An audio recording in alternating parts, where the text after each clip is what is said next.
They've survived storms in the past, storms like Charlie and Irma, but they say this one might be the last straw when it comes to potentially trying to pick up what's left. This has become a regular commute for the Roshbergs. It's tough. He and his wife Valerie live on Sanibel Island and have owned an art and frame shop here for the last 22 years. They've gone through and survived hurricanes before, so when Ian started heading their way, they chose to stay home.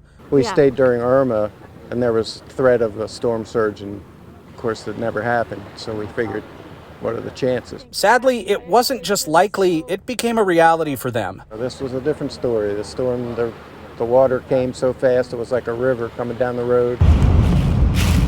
You can see in video Paul recorded from their house just how high the water got.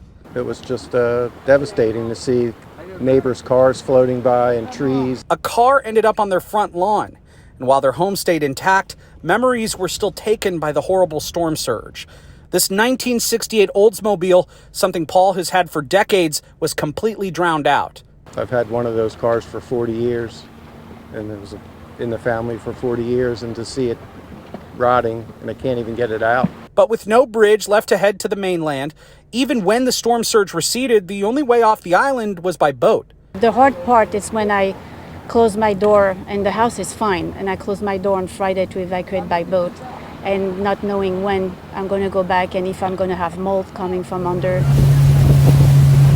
So as they continue this difficult commute by boat every other day to see what's left of what they love, the thought continues to creep in, can they do this all over again?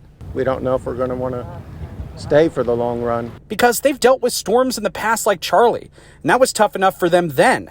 Ian was something different. We thought that was hard then, and we rebuilt, but now it's like even worse than I don't know how much I have still in me to go again. Not to mention that even if they get their store up and running again, who's going to shop for art immediately following a disaster? Well, it's not the first thing. I'm probably going to be out of business for at least almost a year. With the few belongings they're able to bring by boat, the Roshbergs wade through the murky water with a murky future ahead thanks to this devastating storm that ravaged their beautiful community. I don't think we can do this again.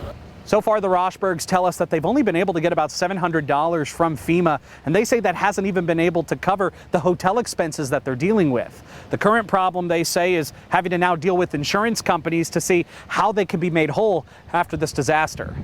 On scene in Lee County, Nick Popham, Spectrum News.